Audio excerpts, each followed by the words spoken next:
RO 2023 के लिए हिंदी के लिए बहुत से लोगों को ये डाउट रहता है कि हम सोर्स कौन सा फॉलो करें। मैंने ऑलरेडी इस पर एक वीडियो बना रखा है, उसमें मैंने सारी चीज़ों के बारे में बता रखा है, तो आप या तो उसको देख लीजिए, तो आपको काफ़ी चीज़ों को लेकर के आइडिया लग जाएगा। जिन लोगों के पास वो सारे सोर्सेज हैं या उन्होंने उन सबको फॉलो कर रखा है, पढ़ा है उनके बारे में, फिर भी उनको डाउट है, फिर भी उनके नंबर अगर नहीं बन रहे हैं या नंबर नहीं बढ़ रहे हैं, उनको एक चीज़ समझनी पड़ेगी। हिंदी में ये इंपॉर्टेंट नहीं है कि आपने सोर्स कितने फॉलो किए हैं या आपने कौन सा फॉलो किया है।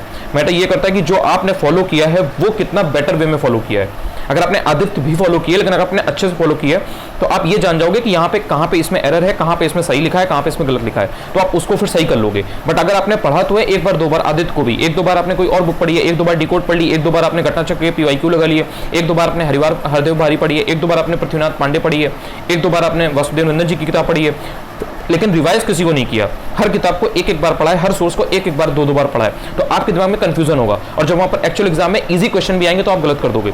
So what really important is कि आप एक सोर्स को पिक करो, लेकिन उसको बेस्ट वे में करो। अगर आप नहीं कर सकते हो हरदेव भारी, वासुदेव नंदन एंड S कुमार सर की घटनाचक्र की बुक, तो कोई बात नहीं है। डिकोड एग्जाम कर रहे हो ना, तो डिकोड एग्जाम को करो, लेकिन इतना अच्छे से करो कि उसमें से जो चीजें आ रही है एटलीस्ट वो गलत ना हो। कम से कम 55+ नंबर तो आए ना, कम से कम 53-54 नंबर तो आए ना, तो एटलीस्ट आप उसको GS में कवर कर सकते हो। बट अगर आपने बाकी के सोर्सेज जो भी ले भी लिए हैं या आपने देखा भी है, बट आप एक्चुअल में रिवाइज किसी को नहीं कर पा रहे हो, तो वो 53-54 नंबर भी नहीं आएंगे, आप 50 नंबर भी नहीं ला पाओगे, वहां पे 48-47 ही आएंगे आपको ये समझना पड़ेगा।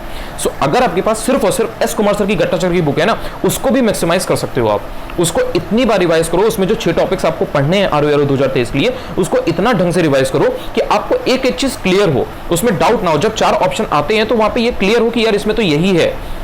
उससे भी आप ला सकते हो 54 नंबर 53 नंबर आराम से, ऐसा नहीं है कि आपके नंबर नहीं आएंगे। थोड़ा बहुत एक दो टेस्ट वेस्ट लगा लेना, कुछ PYQ वगैरह हैं उन पे थोड़ा ज़्यादा फोकस करना, कुछ पर्यायवाची ऐसे होते हैं जो बहुत इंपॉर्टेंट होते हैं, वही हर साल आते हैं या उसी के आसपास के आते हैं। एक पैटर्न होता है कि ये इंपॉर्टेंट है, तो उनको पकड़ो एंड उनको अच्छे से तैयार कर लो। तो 10 में से 6-7 तो वही मिल जाएंगे। 3-4 में ऐसा होगा जिसमें थोड़ा सा मेहनत ज़्यादा करनी पड़ेगी। 6-7 तो पता लग जाता है कि अरे यही आएगा, यही इंपॉर्टेंट है, क्योंकि ऐसा होता आया है इतने सालों में। आगे भी उसी के आसपास होगा, एकदम से ऐसा नहीं है कि कहीं वो बिल्कुल ही अनइम्पॉर्टेंट चीज़ को पूछने लगेगा। तो ये चीज़ आपको समझनी पड़ेगी। थोड़ा सा रखो बट उसको रिवाइज ज़्यादा करो। लोग फेल इसलिए नहीं हो रहे हैं कि उनके पास मटेरियल की कमी है, लोग फेल इसलिए हो रहे हैं उनके पास मटेरियल बहुत ज़्यादा है एंड वो उसी को कंप्लीट नहीं कर पा रहे हैं। एंड ऐसा उनको लगता है कि by the end of their preparation, like जो 6 महीने का टाइम उन्होंने अपने खुद को दिया है, 4 महीने का टाइम दिया है, उसमें वो तैयार कर लेंगे, बट वो कर लेंगे कभी एक्चुअल में होता नहीं है।